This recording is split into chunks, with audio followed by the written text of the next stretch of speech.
This ain't like when you're at a game and sign up for a credit card just to get the prize and then you immediately cancel the credit card. Because there's no prize when you sign up for our radio shows at iTunes or with your favorite podcatcher. Sportsnet 590 The Fan on demand. We packed you a lunch that packs a punch. This is Hockey Central at noon on the Sportsnet Radio Network.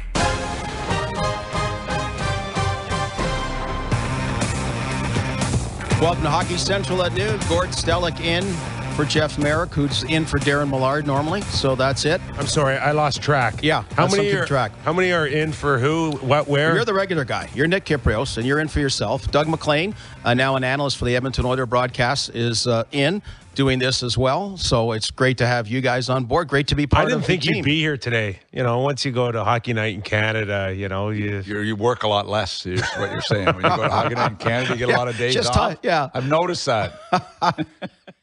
Talk Great to job Kippy. Saturday night, by the way. You, Cassie, and David Amber. I thought it was terrific. And they had Glenn. Did they have Glenn Sather on the post-game thing? Yes. Like after hours. We Jeez. had Mr. Nicholson on in the intermission. Mm-hmm. So it was good. And what a building. Tremendous building. And great fans. I mean, the noise in that building. They're great fans in Edmonton. They really are. I mean, it's been a tough year for them, but I'll tell you what. They are 100% there. Wherever you're listening, that is a destination. You have to go to that building. Yep. Well, definitely. And to see Connor McDavid live is a special treat. Mm-hmm. I mean, I had seen him at the Prospects game, but I hadn't seen him live in the NHL, and to see him live is a special treat.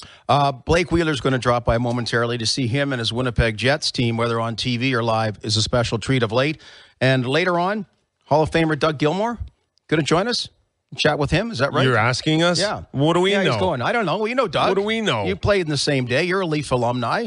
You know, don't you hang with him? He's got two big fundraisers coming. He's got this big one with the Leafs, and he's also got his big motorcycle draw as well. I don't think that's happened yet, and we'll have to check on that. It's probably got. I wanted to buy a ticket for that so I could win it. Wasn't that like 2 years ago? No, I just saw it again recently. Oh, it's a new one.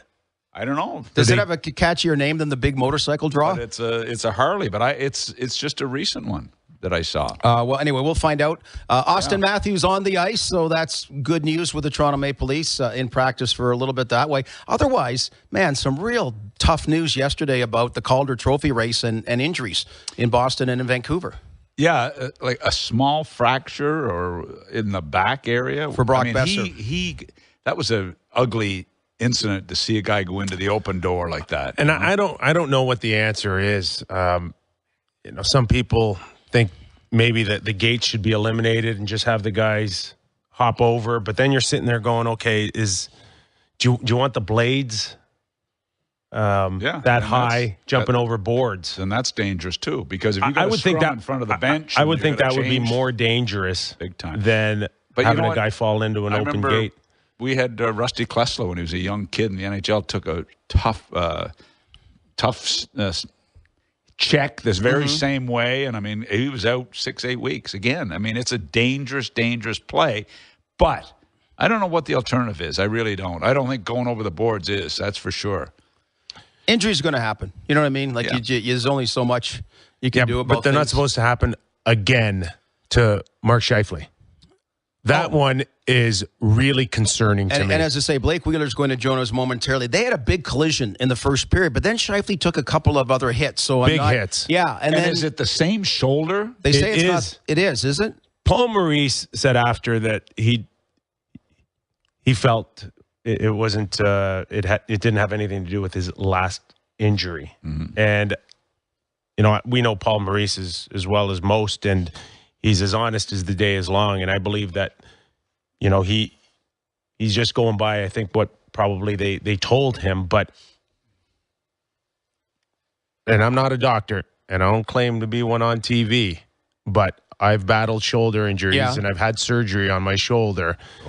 And I don't know how you can't think that he's coming off a shoulder injury on the same side that this somehow isn't related. So you're going through personal experience and knowledge rather than inside information, correct? That's what you're saying. You're visually looking at what you've been through and what you saw. Okay. Just what I saw optically. Right.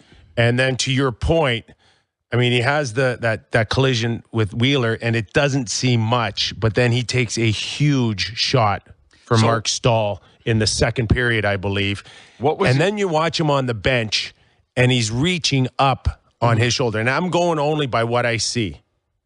And I said that's a horrible sign. So what was the original injury? Was it a separated shoulder originally? I don't think they were ever publicly. I know. I never heard what it was. Except when you're out 6 to 8 weeks on a shoulder, it's a shoulder separation. Shoulder separation, right? And there's various degrees, and we assume that his was more severe than say a grade 2 separation. Exactly. So I watched that again, and it's the same shoulder. And whether or not we're talking about, a specific area or something that's interconnected, and that's the way the shoulder works. I mean, it's all interconnected here. They handled it the first time he was out, thanks to the way Wheeler and company played. But this could be devastating. I mean, it's one thing to get through a 6-week stretch without this guy, but not when you're a month before the playoffs. Let's hope that it's not serious, but doesn't sound good. Yeah, I was just going to say, watching him on the bench, and you see the trainer, and he's got his hand out of his glove, and he's kind of holding his shoulder. I'm just, again, from my experience as a player, I'm sitting there going, collarbone, clavicle. Is that? Yeah, they're all right up there. Yeah. So. Just so you know, by the way, and a 3-0 win for the Winnipeg Jets over the New York Rangers, a shutout last night. And talking about Mark Scheifele and the Jets, Blake Wheeler joining us, of course, Winnipeg Jets captain, Gord Stellick, Nick Kypreos, Doug McLean, Hockey Central at noon on Sportsnet 590 The Fan. You're listening on Sportsnet, also watching on the NHL Network in the United States. Yeah, Blake, thanks for joining us. And first of all, now you got the least, I take it, of that collision with Scheifele in the first period. We're just, I know you can't give out much injury-wise and all that kind of things. First of all, I guess you were okay with that, and obviously a concerning thing, a nice win, but obviously a concerning thing when you see Scheifele lead again. Yeah, it was kind of a brutal play. I got lucky that he hit me higher on my leg. Anything lower could have been ugly for both of us. So I haven't seen Scheif today, but obviously fingers crossed. Hopeful that it's not too serious. Blake, Mark was able to stay in the game after your collision, so your feeling was that there wasn't really that much significant contact enough for anybody to be concerned with your collision. Is that fair to say? I hope so. Like I said, we missed him earlier in the year. I have no idea what the extent of it is. I'm sure he's getting looked at today, and hopefully it's not too serious and doesn't have to miss much time. Big part of what we do, big part of our team, and obviously we don't want to miss him again. It was pretty amazing in the first stretch of 6 weeks or so, Blake, that you guys really stepped up and was able to fill in. I mean, that's a tough grind when you lose your number one centerman. You moved to center a fair amount. It really, the team seemed to grow despite the adversity. You hate to lose that guy, though. Well, we had to.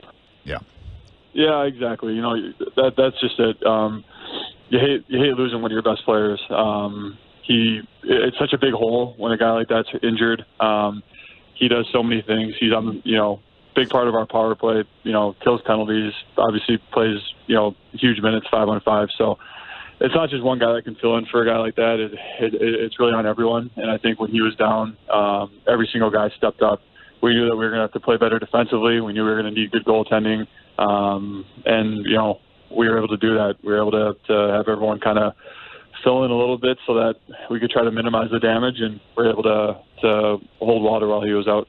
Now, Blake, what's life like with Paul Stastny? Got to say, at the trade deadline, that was one trade that I think we all raised our eyes a little bit. Nothing off the roster went back to St. Louis. What's it been like? Oh, it's been huge. I knew when we got him that he was going to be a great fit for for Patrick Laine and Nikolai Ehlers. I mean, those two guys have so much talent and so much raw ability.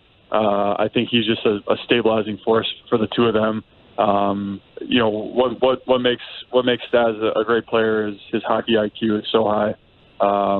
So, you know, anything that he can bring to the table for those two guys, he creates a ton of space for Patty. You know, you've seen the goals that Patty's been scoring. He's just been having so much time and space with the puck in the slot. And obviously, you know, we see what he can do with it when he gets that much space. So Stas has been huge for those two guys. Makes running our bench a lot easier for Paul, I know, as well. So it's been a huge addition. Blake, as a player, I know trade deadline time every year, you can only hope as a player that, you know, you add a couple of pieces and you can get a better push towards a Stanley Cup. But was there any buildup from you guys that a move like Stastny, a significant one, was coming, or were you all as surprised as many? Well, I think, you know, we'd heard we're in the mix for, you know, a couple guys.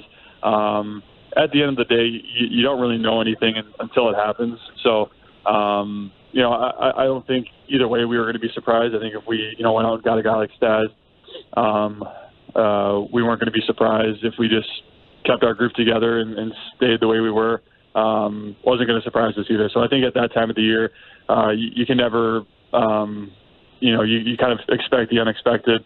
Either way, I think we are comfortable going forward, but adding a player like Paul obviously, you know, creates a lot of excitement in our room.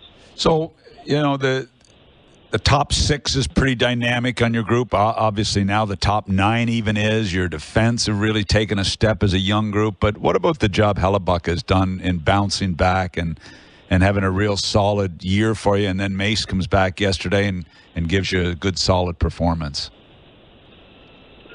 Well, that's the great equalizer.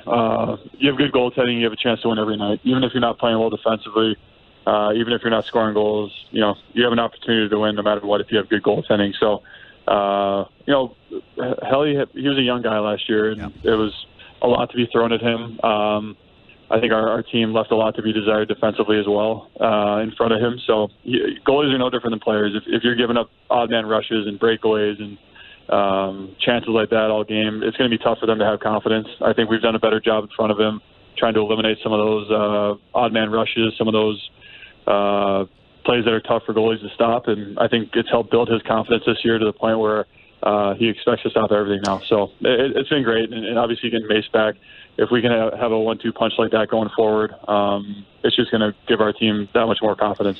I think Blake back, and I believe you were a 5th overall pick to Phoenix, Arizona. Then you go to Green Bay, then to University of Minnesota, and a lot of people were questioning whether Blake Wheeler was going to be a real NHLer.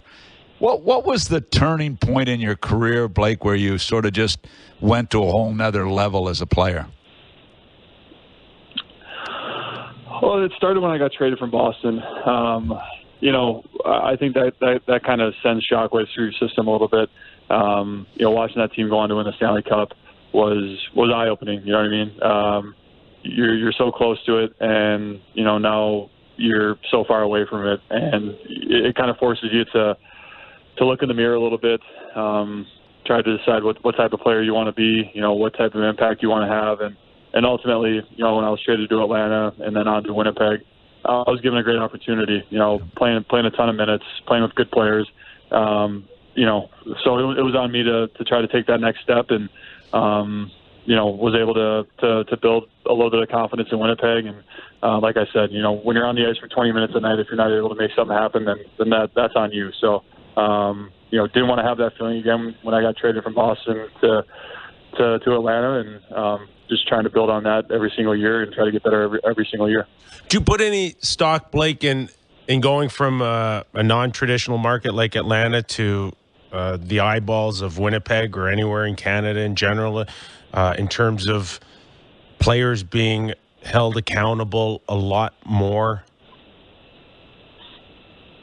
I think for me, it wasn't so much the accountability standpoint, more so the excitement coming to the rink every single day. I got off to a terrible start in Winnipeg. You know, I think I almost went 20 games without a goal. So there was a little bit of pressure there, but throughout that whole time, anywhere I went in the city, anywhere I went, you know, around the rink, there was nothing but support from the fans. And I remember scoring that first goal finally, and just the feeling of support throughout the whole community, throughout the building that night. That's what propelled me personally. Feeling that every single game, knowing that the fans aren't there to do anything but cheer for the Jets. It makes it a pretty cool place to play. Blake, people may forget you're the leading scorer on the team, 71 points, because of a guy named Patrick Laine. 74 points. 74. Okay. Yeah, anyway, I got you. Added 3 more from last night. There we go. We had him for that. I want to ask you about Patrick Laine. First of all, about playing with him. He's the leading goal scorer. And the other thing, is there not a city ordinance or something against that beard? That's the only... Should be one against yours in case he can see it. I'm shaving in a couple of weeks in that. Anyway, as far as that goes, fashion-wise. Well, if you can shoot the puck like that, I think we'll give him a pass on all the other stuff. He's... Like I said, when we got Stas into the mix, you just see that Patty's getting a little bit more time with that puck. He does such a nice job of opening lanes up for him, opening space up in the slot for him. That we've seen it a lot in the last 2 years. That if you give him any type of time and space below the top of the circles, you got a real good chance of putting it in the net. So we're really fortunate to have a shot like that on our team. It creates such a matchup nightmare, especially on our power play. You just have to be aware of where he is at all times, and it seems to open up a lot more for the rest of the guys. So there's gonna be nights like last night where he's gonna carry the load and score 3 goals, and there's gonna be times where he's gonna come up big in a big game and score a goal that many guys can't score and maybe probably shouldn't score. That makes it unique for our team. So, Blake, we know Stastny comes in and solidifies, a center ice position. But if Mark Scheifele, by any chance, has to miss a few games, do you know anyone else that can fill in at center and be really good right away? We got a couple of guys that can do the job. Like I said before, it really is. No matter who it is, if it's me, if it's Andrew Kopp, we have guys that can fill it in, and it's not just going to be on us. It's going to be on pretty much everyone to step up their game, defensively, making sure that we're taking care of that end of the ice first, because, we still feel like we have enough guys that can put the puck in the net to make us, effective every game. Were you really surprised at how quickly you were able to kind of settle in and provide points that when you went to center the first time? Well, it was definitely a change, a change in mindset. I was still playing with really good players. At the end of the day, I was still playing with Patty Laine. I was still playing with Kyle Connor.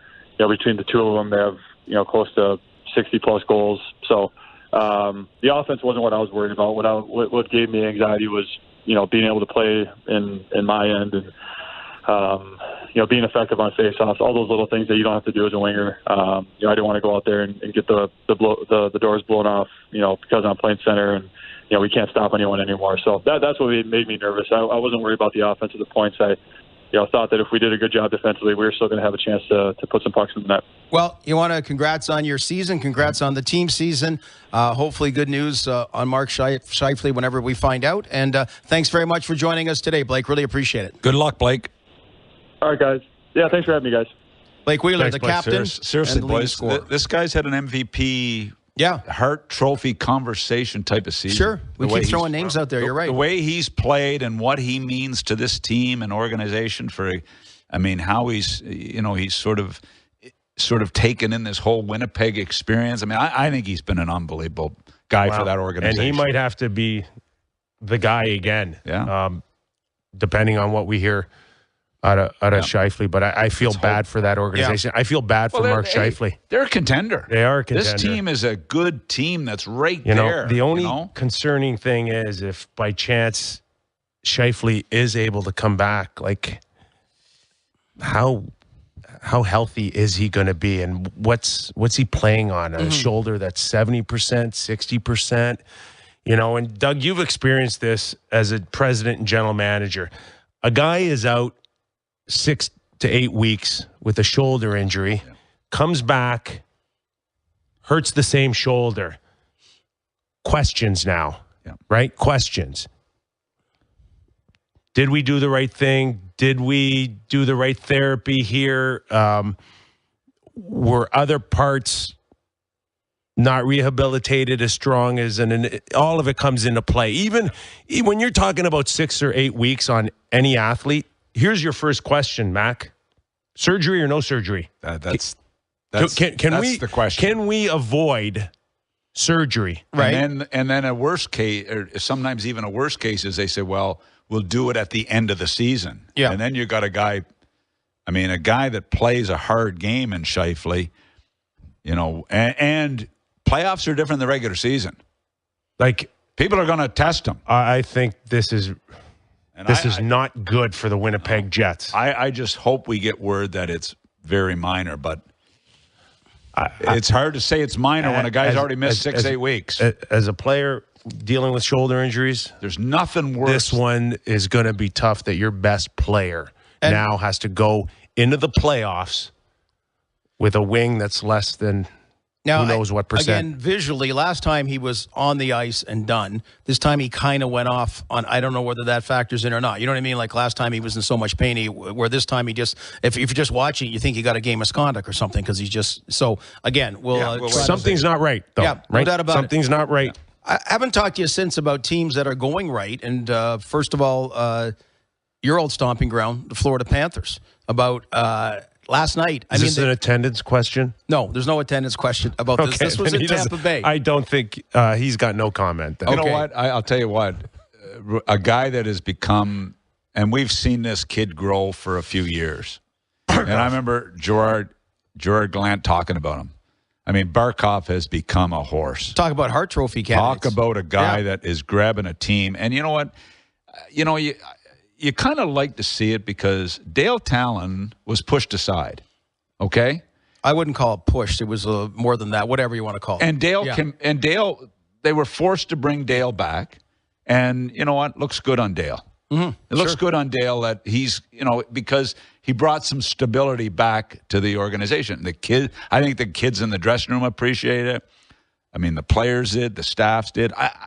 So, hey, looks good on him. And I'll tell you what. The problem is it's going to be Columbus or Florida get in. And as much as you'd love to see a Florida-Tampa Bay series, which would be great for the Florida Panthers franchise, that's what they need. That would be a litmus test. That would be is exactly what they need to bring back the. They got to do what they did against Tampa and find a way to just get a point or two every game now. And then the other thing is Columbus, who are a contender at the start of the season. They're in tough. So Florida's playing real well. Give them credit. Give Luongo credit. Luongo misses, 2 months? And he comes back and plays like this. Looks refreshed. As a veteran guy, Luongo has come back in and really given them a lift, too. And he when I watched him, he spoke before the game after the tragedy in Florida. I mean, if you're a fan, a hockey fan, a Panther fan, and you listen to this guy, he did a really inspirational. It was inspirational from the heart, off the cuff, big time. And I mean, hey, give them full marks, and but by the same token, it's one or the other, in my opinion. Well, and then getting in, and the other part, since we're talking about what you mentioned about Blake Wheeler being a possible contender for the Hart Trophy, we talk about Barkov. What about Taylor Hall extends his streak last night? What about Eric Stahl, the Minnesota Wild win big? I mean, and what about anybody on Boston? What about Brad Marchand and those guys? Whatever, Bergeron on the lineup. Marchand. I mean, look at Marchand. I mean, does he score the overtime winner every night when they're in overtime? He's learned you don't give the puck up. He showed that to Montreal on Saturday. I'll tell you. When you have the puck in overtime. His coming out party with the World Cup of Hockey, when he went to a whole nother level. I mean, I've watched the Bruins a lot this year. This guy has not had hardly a bad shift, guys. Hardly a bad shift, let alone a bad game. If they can get Bergeron back, what are they, 6 points behind Tampa? That's not a given either. Mm-hmm. Yeah. Right? No, I know. It's Tampa's been on a tear too. They played Florida last night, as we talked about, but the Lightning have been on a tear of late as well. They're 6 back with 3 games in hand. Right? 3 games in hand on Tampa and 5 games in hand on the Leafs. And plus Florida has a lot of games in hand as well. 4 on the Leafs, no? No. 68 to 63. It's 5. How about another? They were at 64. Do you consider after what's he NHL.com got? What's he got pulled 3 times in his last 6 games? Is there a question mark about Braden Holtby going in the playoffs? 100%. Like, so Philip Grubauer become the guy, or there is a big concern. Like, it's late. 3 times in your last 6 games got pulled last night. This is out of his. He's always been so amazing in the regular season, and he stumbled a little bit. And you know, look, he's a character guy. Is this sometimes good for a guy that maybe he'll go to a whole other level at the playoffs? But you know, he hasn't been the reason they haven't won at playoff time. But I'm sure they're nervous right now. You were there. And there's a concern. I can tell you that. Mm-hmm. But what was it like? Last year's playoffs seemed to rattle him. Correct. Doubts, whatever it may be. I don't know. I mean, mentally, you got to be strong to be a number 1 NHL goaltender, you would think, but you're also human. To Doug's point, this isn't kind of like every goalie goes through a little short hiccup here. Mm-hmm. This has been kind of going on for a little while, where we've always now, the last few years, have put Holtby up there amongst the best. 6? Mm-hmm. Yep. 6 of the top? Sure. Mm-hmm. And now you can find 10 goalies right now in the league quickly who great goalies are playing better than great him. Goaltenders generally don't have an off season, do they? They generally get hurt or something. Like, you know, the Carey Prices of the world. Some seasons are better than others, but they don't generally have. Yeah. Is that fair to say? I would say it's, you know, you think about Lundqvist has had some stretches, but never a real bad season. You know, Price, injuries. There is a tendency when I watch Washington and Holtby that they give up quality chances. Quality chances. Like the coverage is not very good in front of Holtby. It's not where it was the last couple of years. Correct. That's for sure. A lot of different bodies there. We'll come back. We'll talk more. Of course, don't forget tonight, Scotiabank Wednesday Night Hockey, the Calgary Flames, Buffalo Sabres, 7 p.m. Eastern Time. So we'll talk a little bit about the Flames. That's a big game for them.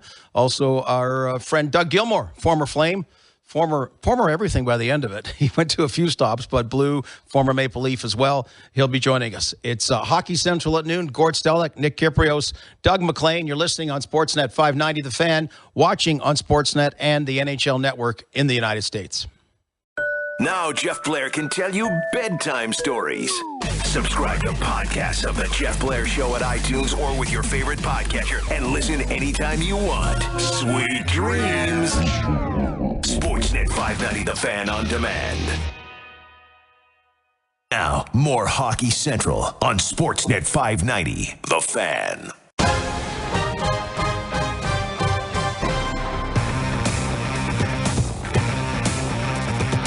Doug McLean, you're listening on Sportsnet 590 The Fan, watching on Sportsnet and the NHL Network in the United States, and our local radio station.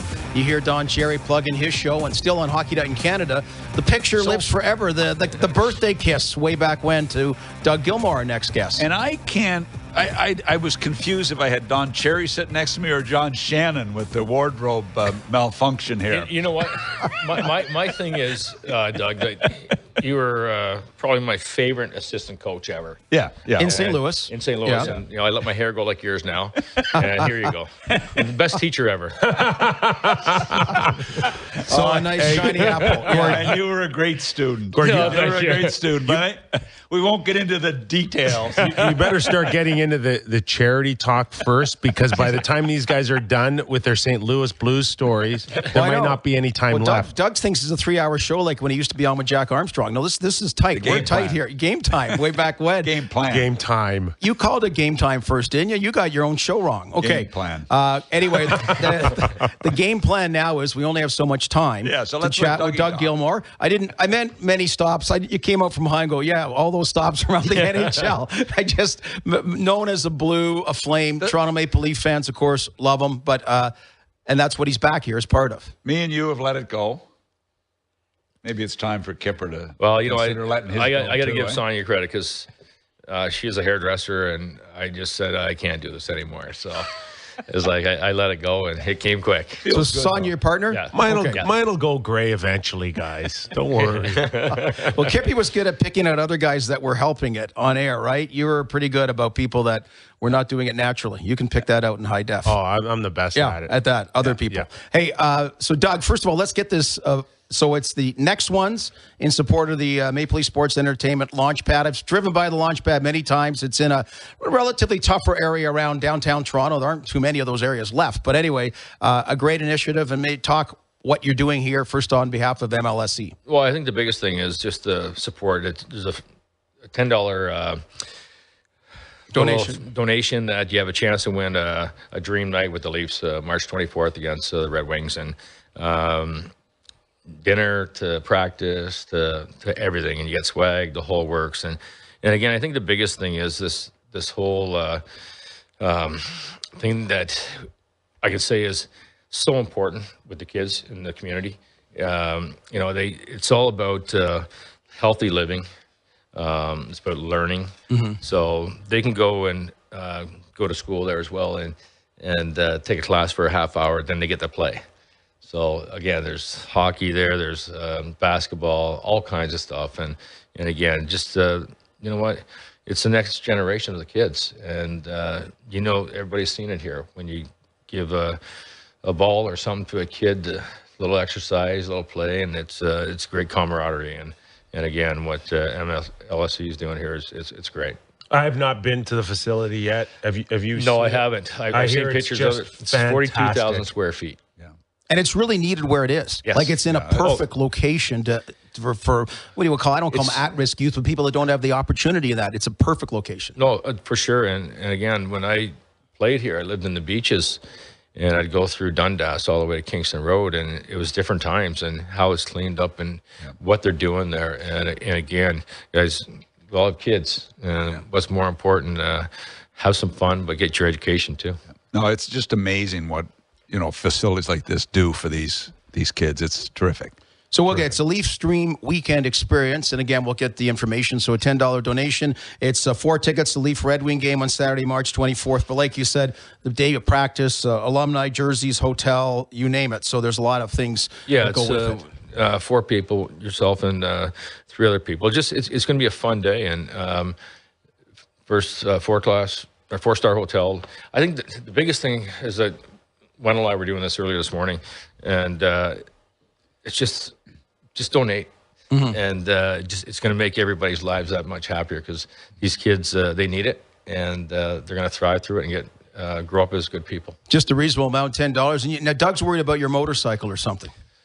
Well, no, I have a friend of yours who contacted me about the motorcycle draw too. So explain that.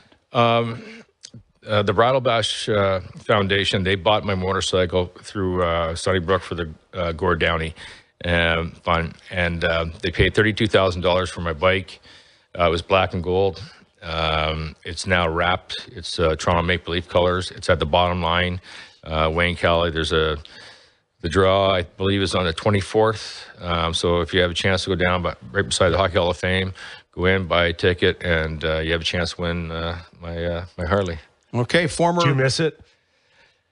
Not in the winter, no. So if I won it, I would expect it to donate it again, or could I have it? No. This is the Bridal Bash Foundation guys. Not if hopefully these guys are generous enough to say, okay. I think it's unbelievable they Even did if we ask, we know we're not getting it back. Yeah. But I'll tell you what, that's amazing that they would do that. Yeah, donate it back. And again, these guys have been great. Yeah. The reason why they jumped on board, they used to have a backyard party, and Burton Cummings played there. The Hip played there, and so they had a little communication or little, I guess, family kind of thing with the Hip guys in Gord. So I think the biggest thing about this is that they bought it, and now they're donating it again, and they're going to raise more money. Two great two great causes. And I know Wayne Galley had a reunion of the Cape Breton Oilers and all that, so he's got a little minor league experience himself. I'm curious, like we talk, like you're Mr. Toronto when you're here. I mean, now you're running a junior operation as well. You're a busy guy, so you're going around with Wendell Clark, and people love that era.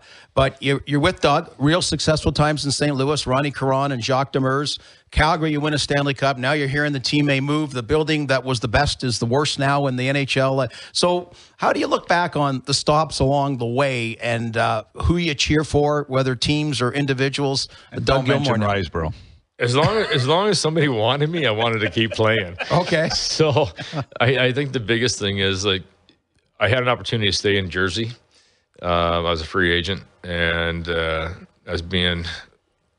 was almost paid the same with Lou and another year. But, at the same time, our union, that we had to stay together and try to, and again, there was a lot of crap that went along with it, that there was another guy that was going to come and play named Brett Hull. And 2 days later, after I signed, 2 days later, he signed with Dallas. So that's how it works out. And so that's when you went to Chicago, you mean? Yeah. Okay. Yeah. And Lou offered me a 4-year deal to stay in Jersey. And again, bring that up. No. Lou was great. Honestly, he was great. As long as you don't have a beard, clean it up, Gilmour. I never had one. It's like I had to go through arbitration with him, so that's not a lot of fun either. But at the same time, respectful man, and look what he's done here too, guys. So when you watch Doug on air and know the way he is today, do you feel like you had a contributing factor to my career? Because my professional broadcasting you career. Traumatized him in St. Louis over and over again? Well, how serious I am about this. I had to use him the other day to get his son's number because we drafted a kid that his son's the agent for. Oh, my God. and the first thing he says to you is, you remember the time you did this? I'm going to help you. No, he goes, you remember when you did this to me? Sorry, I missed your call. I was at the pool. In Florida. Florida. But here's what the one memory I have of Doug is when I got the job in St. Louis in 86 or 87, I had 2 sport jackets. 2. And he reminded me of it on a regular basis. Is that the same coat you have on again that you wore last game? Well, I used to mix it up, Abe. One game. We only had 4. You could have got back at me. He had 2. Brown and browner. Yeah, exactly. Yeah. The worst was, though, and I've told this story many times, the worst was sitting next to Doug in the dressing room when Jacques Martin was giving his pregame speech. Jacques was a very dynamic speaker. So it wasn't very intense. I'm there sitting next. You know how you sit on the bench, the player's bench, not the player, but in the dressing room. So I was sitting right next to Doug. So I'm thinking, hey, well, we're ready to go. We got a big game, and Dougie's ready to go. He's focused. I finish. I go to get up and walk across the dressing room back to the coach's office, and I got white powder all over my shoes. So he got me during the meeting. Like he was so focused on powdering my shoes.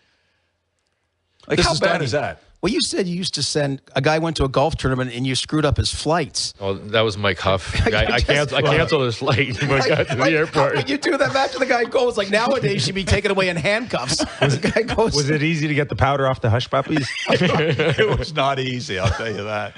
And then the ketchup, it was the whole. He was always under the table at the I think the best with Jacques was when he took his jacket off to do his speech, and he had a bus driver shirt on, like short sleeve in the wintertime. So I got a towel around me going, McLean, he's not wearing that, is he? I remember sitting there, and I'm thinking, like, come on, folks. And he says, is he serious about that shirt he's wearing? How can we focus? Yeah. When I think about motorcycles, people don't. When you first came from Calgary, Tom Watt was actually the head coach. So you were here before Pat Burns. Yes. And we mentioned it. You owned the town. Nobody owned the town more as a coach than Pat Burns over those few years. I mean, about the connection, because you never had really been. You had Bernie Fedorko in St. Louis and guys in Calgary, so you were never a bona fide number one centerman like you were in Toronto with that coach. Yeah, well, we had a pretty good team in Calgary with Joe Newendike and Håkan Loob and Gary Roberts and got to Toronto, and it was kind of funny because my first game, there's only Rick Wamsley and I there, and I was playing with Mike Bullard, and I think Glenn Anderson or maybe Wendell. It's just like, okay, let's get used to everybody. And the first shift, I had a goal, and Bully says, "Oh, I'm going to get another 3-4 years on this deal." So I was in town doing TSN after we got beat out in Florida from the playoffs, and Kirk Muller was playing for us, and I get a call to join Kirk Muller and Doug Gilmour for drinks after the show at TSN. That was a very. I mean, I hang out with you, and you think you're a rock star. But really. When you go to Shark City or Shark, whatever it was called. Shark City with Doug Gilmour and Kirk Muller, and they had the big buckle belts on and the hair all greased back. Yes. They were the real deal. They were the real deal, and I just sort of slid in. And it was a life-altering experience for me. Yes. Yeah, Kirk got us in there. Oh, no. I remember being there one night and watching you pretend that you were one of the players that night. Yes. On your best behavior. Yes. Anyway. Now what was talk about Wendell Clark, and here he is. All Toronto wanted him to make Team Canada '87, and unbeknownst to everybody in Wendell, a soap opera practical joke was happening on a daily basis. Yeah, there was Kirk, Dale Hawerchuk, Wendell and I. We're all sitting beside each other in the dressing room, and we're in Montreal for 2 weeks, no curfew, and it's training camp. So I walked in the first day. It was 10 to 11. And Grant Fuhr's walking out. He goes, "Kid, where are you going?" I said, "Well, curfew." He goes, No, that's night before games. So every day we'd be back, and we'd tighten Wendell's helmet, make it really small. So we'd do the warm-up without helmets. Now the game would start, inter-squad game. Wendell would be trying to get his helmet out, pushing it. So at the end of it, Wendell got cut. And it was only his second year in the league. Yeah. And so his equipment was there. So I signed his Toronto Maple Leaf hockey pants to Wendell. Best wishes, Claude Lemieux. So he's like, he gets back and he goes, "Okay, who did this?" Now I see him. "I know you did it." I said, "No, Hawerchuk." And Muller, "No, Gilmour." Hawerchuk, "No, Muller." But he didn't know every day you were twisting it a little bit more. He kept putting the helmet on. Well, he just like so nervous out there. He's like, "What's wrong with this? Maybe my head's getting bigger. I don't know." First sign you're not going to make the team is they don't give you a helmet that fits. Yeah, exactly. Wendell, the writing's on the wall. So Doug Gilmour here, of course, the next ones in support of the MLSE Launchpad, looking for $10 donations, a chance to win basically a Leaf Stream weekend experience when the Red Wings are in town. How's the junior team doing? How's life as an executive? More important, the more you offer, the better chance you have to win. It's going to be a great, more tickets you buy. That's right. The higher. That's right. Yeah. We believe we have 6 games left, and we start the playoffs. So we've got a good hockey club. We're missing a couple bodies still, and hopefully they get back before the playoffs. I doubt Jones will be back, but hopefully we get past the first round and go from there. So I had a pair of glasses the same as these. I don't know if you recall, Nick. I had them, and I know. I convinced you to take the chain off them. Last year, at the end of the season, I got hit by a wave in Florida, and I lost the damn thing. So where did you buy it? Should have had the chain. I'd like to go, but I got hit by a wave. You're standing by the beach. Well, as you know, you need them to read, to drive, and they turn into sunglasses too. So I got a junior question for you. The older you get, the easier it gets to deal with the kids. Like when they come in and they give you the excuse, you go, "No, I invented that."